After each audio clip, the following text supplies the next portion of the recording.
Hey, salut à tous et à toutes les amis, c'est ça, aujourd'hui je vous retrouve pour l'épisode un peu spécial du coup que je vous avais, dont je vous avais parlé, l'épisode d'histoire cette fois-ci.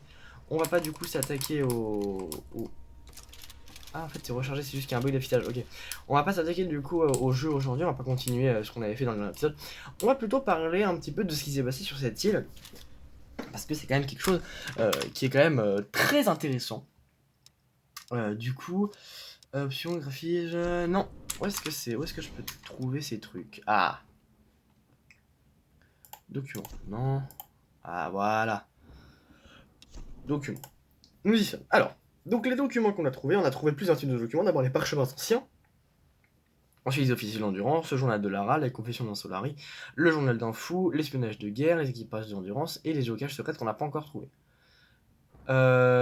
Donc il y a la blinde de personnes, il y a pas mal de personnes qui sont passées sur cette île. Alors tout d'abord, avec les documents, donc avec les reliques qu'on a trouvées, on a pu en déduire que l'île, à la base, il y avait personne, hein, par rapport aux vases qu'on avait trouvés. Il est où, je les ai trouvés tout à l'heure. Oh, il y a des dagues aussi à trouver, MDR. Cette faïence chinoise a Donc, plusieurs milliers d'années. voilà. Aurait-il vécu sur cette île avant l'avènement du Yamatai? Donc avant le Yamatai, donc avant que la construction, avant l'île, tout ça, il y avait une autre civilisation. Ensuite, il y a eu le Yamatai, donc le truc warrior et tout, mon cul.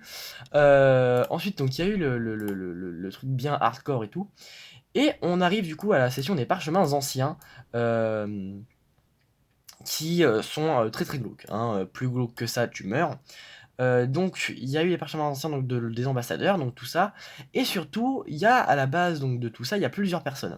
La première personne, c'est l'ambassadeur, c'est quelqu'un qui a été envoyé par son maître pour espionner le Yamatai, parce que en gros, sous prétexte qu'il y avait la reine solaire qui contrôlait les trucs. Donc l'ambassadeur, c'était en fait un esclave qui avait trouvé des trucs. Donc cet ambassadeur, il s'est fait découvrir et il est mort. Oshi, donc c'est une petite qui vit avec sa famille qui est très pauvre, et en gros, tout ce qu'on lui a dit, c'est tu vas devenir la nouvelle reine solaire. Donc du coup, elle a dû accepter pour que sa famille puisse avoir ses besoins. Et en gros, la reine solaire, à chaque fois, voilà, elle lui dit que voilà, qu'elle est comme elle, et du coup, elle la regarde beaucoup trop, avec beaucoup trop d'insistance. Et elle va faire en fait le rituel, et le rituel va lui permettre en fait de piquer le corps de Hoshi et devenir, enfin, en gros que l'âme de la reine solaire se mette dans le corps de Hoshi, en tuant l'âme d'Hoshi au passage, ce qui fait qu'elle elle est immortelle et que on peut pas la tuer. Le général, quant à lui, il nous explique qu'en gros, le rituel a totalement merdé, qu'ils sont arrivés beaucoup trop tard, et que, en gros, il y a eu quelque chose qui a perturbé le rituel, ce qui fait qu'aujourd'hui, la reine solaire, elle a voulu aller dans le corps de Hoshi, Hoshi, elle a dû refuser, ou un truc dans ce goût-là, et du coup, ça fait que la reine solaire, elle a dû revenir dans son ancien corps, qui lui avait dépéri entre-temps. Ce qui fait que maintenant, elle se retrouve dans un état de cadavre, où elle ne peut plus vivre, et elle est dans le tombeau qu'on avait trouvé là-haut, où forcément, donc du coup, c'est ce qu'on cherche, c'est ce qu'on cherche le cadavre de la reine solaire. Mais, il y a eu la blinde de personnes qui sont arrivées entre temps, puisque bah du coup le Yamatai et du coup cette île un peu chelou, il y a eu beaucoup de gens qui sont venus. À commencer du coup par les plus vieux, même si bon, je pense qu'il y en a eu d'autres entre temps. Hein. Ce sont les espionnages de guerre. En 39-45, donc pendant la Seconde Guerre mondiale, le Japon et les États-Unis se font la guerre aussi. Hein, même si on parle beaucoup de la France et de l'Allemagne, il y a eu beaucoup le Japon et les États-Unis. Du coup, le Japon, eux, ils sont au courant qu'il y a eu un Yamatai quelque part. Donc ils se disent, putain, le Yamatai, il devait y avoir une puissance de fou. Venez, on y retourne, on va trouver le Yamatai et on va s'en servir comme arme. Et c'est ce qu'ils ont fait, ils ont cherché, ensuite ils ont trouvé les Oni, donc qui sont les descendants, enfin qui sont les gardes tempêtes, là, les Oni, ce sont les mecs en samouraï qui protègent leur reine solaire et qui sont immortels, c'est pour ça qu'ils les protègent, en fait tant que la reine solaire est là, elle leur permet de vivre. Et donc du coup on fait de l'espionnage de guerre, c'est juste des gens qui sont arrivés sur l'île et qui ont dit bah les gars on va trouver de quoi faire l'arme et on repartira pour défoncer les Américains. Bon, j'ai pas encore la fin de l'histoire, mais comme vous le savez, je pense qu'à mon avis, ils ont pas réussi, hein, parce qu'il y a encore les tempêtes. Et du coup, ils recherchaient l'étoile, et en gros, pour quitter cette île, il fallait trouver l'étoile et là le détruire. Donc, qu'est-ce que c'est? Je ne sais pas.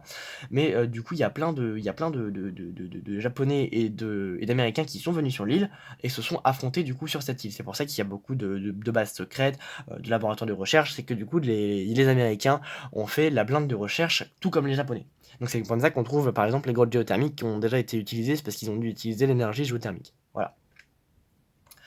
Ensuite, tombe après l'espionnage de guerre, une fois que les Japonais et les Américains sont morts sur l'île, tombe ensuite Mathias. Mathias est arrivé du coup avec ses potes, il est arrivé à la base, tout allait bien, c'était juste un commerçant, il venait juste comme ça, voilà, et du coup il est tombé, il est carrément, il est mort, hein, tout son équipage du coup s'est retrouvé sur l'île Yamatai, donc sur l'île Yamatai, et là le mec, ils vont essayer de s'échapper 2-3 fois, et là Mathias il a compris qu'en gros les tempêtes, il y avait quelque chose qui couillait avec.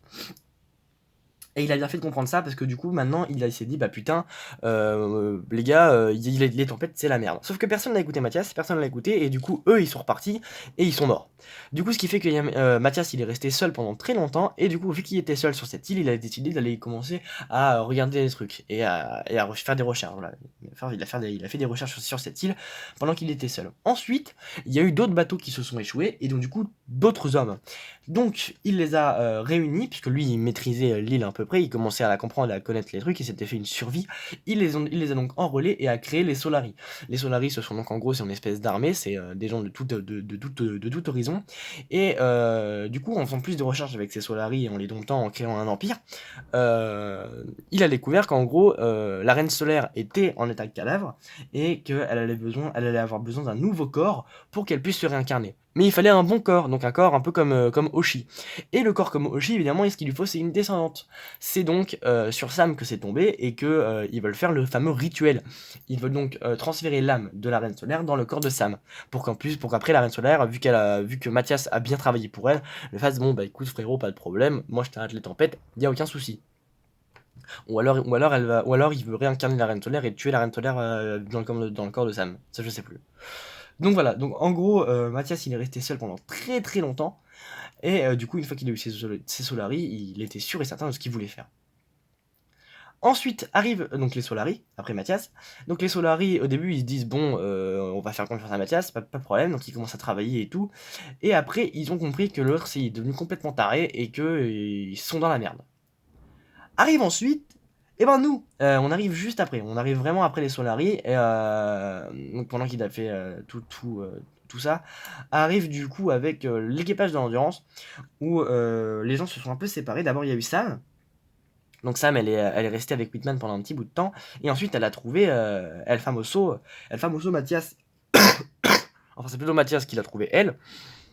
Et du coup, ils ont commencé à parler, et il lui a dit oui, moi je connais bien un peu la reine, tout ça, j'aimerais bien en connaître plus d'histoire. C'est ce qu'on a vu au début du jeu, et ensuite elle s'est fait capturer.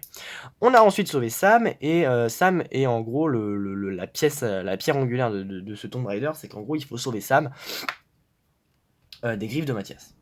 Donc voilà, ça je vous apprends rien. Ensuite, il y a eu Grim. Grim, du coup, il cherchait Sam aussi. Donc en gros, tout le monde est parti chercher Sam, hein. Sauf que Grim, il a rencontré du coup les gens et il est mort. Ross, il s'était fait, il a continué, il est parti tout seul au début. Il s'est fait bouffer le pied et du coup après, il est mort. Il est mort comment déjà, Ross Je crois que Ross, il est mort dans l'hélicoptère. Ouais, il est mort avec l'hélicoptère. Alex qui lui voulait impressionner Lara, il est mort aussi. Et Jonah reconnaître la vérité. Donc lui, Jonah, il garde la foi et tout ce bordel. Et Reyes évidemment qui a une fille, qui est le père de Ross, qui a une fille et dont le père est Ross. Et donc du coup elle a été très bouleversée par ce meurtre. Et Lara qui elle est en train de découvrir tout ça petit à petit. Donc voilà, je pense que je vous ai fait un bon résumé de ce qui se passe sur cette île. En gros, maintenant, on est avec Lara, et on doit aller sauver Sam avant que le rituel se passe, et du coup détruire les gardes tempête qui au passage foutent le bordel sur cette île. Bref, en tout cas j'espère que cette mini épisode histoire vous aura plu. C'était un peu compliqué à expliquer, je pense qu'en fait le plus simple ça aurait été de l'écouter en fermant les yeux et en vous l'imaginant. J'espère en tout cas que cet épisode vous aura plu. On se retrouve la prochaine fois pour un prochain épisode de Tomb Raider.